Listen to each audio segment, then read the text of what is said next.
ఇది పూర్తిగా అన్యాయం. రేవంత్ రెడ్డి గారు పెట్టుకున్న అక్రమ కేసు ఇది.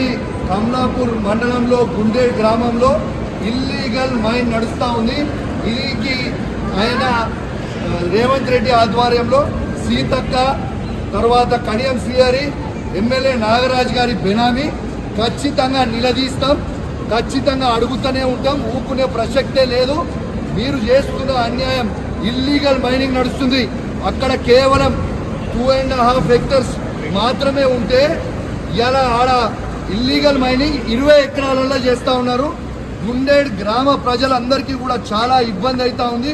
గుండేడ్ గ్రామ ప్రజలు మొత్తం కూడా ఇబ్బంది పడుతూ ఉన్నారని చెప్పి కూడా ఈ సందర్భంగా తెలియజేస్తా ఉన్నాను. ఆ ప్రజలు ఇలా హెల్మెట్లు పెట్టుకొని మరి చేసే పరిస్థితిగా ఉంది. ఇలా ప్రజలందరూ కూడా గమనించాలి.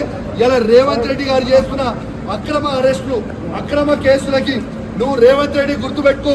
నువ్వు ఎన్ని కేసులు పెట్టినా, ఎన్ని బెదిరించినా భయపడేది లేదు. నీ సంగతి తప్పకుండా చెప్తాం. ఖచ్చితంగా ప్రజలన్నా చెప్తాం. ఖచ్చితంగా చెప్పే ప్రయత్నం చేస్తాం. జై తెలంగాణ, జై కేసీఆర్.